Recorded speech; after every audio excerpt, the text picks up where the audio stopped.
ప్రజలు ఎదుర్కొంటున్న సమస్యలను పరిష్కరించడమే ధ్యేయంగా తమ పార్టీ ఇంటింటికి కాంగ్రెస్ కార్యక్రమాన్ని శ్రీకారం చుట్టిందని కాంగ్రెస్ పార్టీ జిల్లా ప్రధాన కార్యదర్శి సయ్యద్ గౌస్పీర్ తెలిపారు. కడప నగరం 27వ డివిజన్ గౌస్ నగర్లో 3వ రోజు ఇంటింటికి కాంగ్రెస్ కార్యక్రమం కొనసాగింది. ఈ సందర్భంగా గౌస్పీర్ మాట్లాడుతూ దాదాపు ప్రతి ఇంటికి వివిధ సంక్షేమ పథకాలు అందకపోవడం వలన ప్రజలు తీవ్ర ఆవేదన వ్యక్తం చేస్తున్నారన్నారు.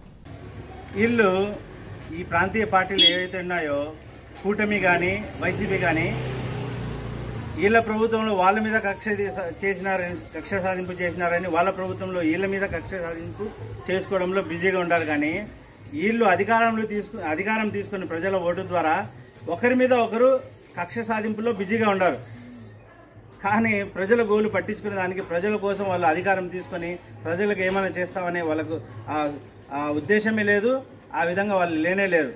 సో ఇప్పుడన్నా కనీసం ఈ వీడియో ఎవరైతే చూస్తున్నారో నేను ప్రజలకు ఎవరైతే చూస్తున్నారో కామెంట్ ద్వారా ప్రజలకు బుద్ధి వచ్చే విధంగా మీరు కామెంట్ చేయండి. వాళ్ళు కనీసం ఇప్పుడన్నా వాళ్ళ కక్ష సాధింపులు వాళ్ళు ఏ విధంగా ఒకరిని కొట్లాడుకుంటున్నారో అవన్నీ వదిలేసి ప్రజల కోసం ప్రజల పక్షాన నిలబడి వాళ్ళకు పాటుపడమని ఇప్పుడు మీరు మీ కామెంట్ ద్వారా వాళ్ళకు బుద్ధి వచ్చేట్టుగా మీరు చెప్పాలని ప్రజలకు విన్నవించుకుంటున్నాను. ఏదేమైనప్పటికీ కాంగ్రెస్ పార్టీ మాత్రమే ప్రజలకు రాహుల్ గాంధీ ఢిల్లీలో ఓటు చోరీ గురించి ఈ ఓట్లు చోరీ చేసి ఈ బీజేపీ వస్తుంది ఎన్డీఏ వస్తుందని ప్రజలు సాక్ష్యాలతో పెట్టినారు. కాబట్టి ఈ విధంగా ఇదంతా జనాలకు జ్ఞానోదయం అయింది. జనాలు ఈ బీజేపీతో కలిసి వైసీపీ కానీ కూటమి కానీ బుద్ధి చెప్పేసి వీళ్ళని ఇంటికి పంపించడానికి రెడీగా ఉన్నారు.